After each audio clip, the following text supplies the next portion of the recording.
So here's something a little ironic.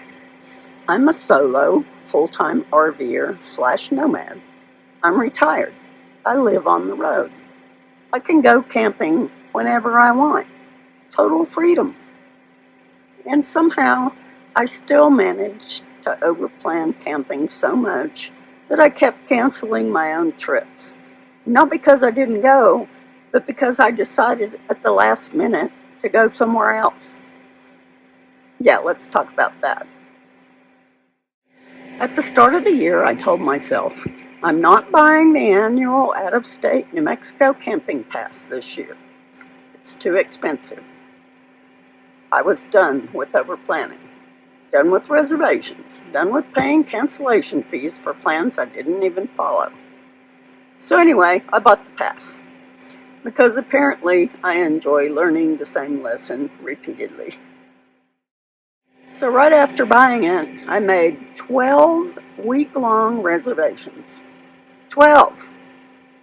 For someone whose entire lifestyle is built around not needing a schedule, in my mind it made sense. I'll be here this week, then here, very organized, very intentional, very fictional. Here's how it really played out. I changed 3 reservations, some of those more than once. So there's a fee every time you make a change to a reservation. And I canceled 8 of them. 8! But here's the important part. I didn't cancel because I stayed home or didn't go camping. I canceled because I woke up and thought, I don't feel like going there. And then I went somewhere else completely different. Total lost in reservation fees, about $120. That means I paid $120 for the privilege of ignoring my own plans. That's not a cancellation fee, that's a trust your gut tax. And that's the weird part about this lifestyle. I chose it for freedom, flexibility, the ability to change plans whenever I want. I lock in a reservation, now I'm negotiating with myself. Do I go where I said I would go, or do I go where I actually want to go? And let's be honest, I'm picking the second option every single time. There's also this version of the trip I imagine when I book it. Beautiful spot, perfect timing, everything lined up just right. But real life on the road is more like, wait, why does that other place suddenly look better? Why is the weather nicer over there? Why do I feel like moving today? And suddenly, that carefully planned reservation just doesn't fit anymore. So I'm finally starting to adjust.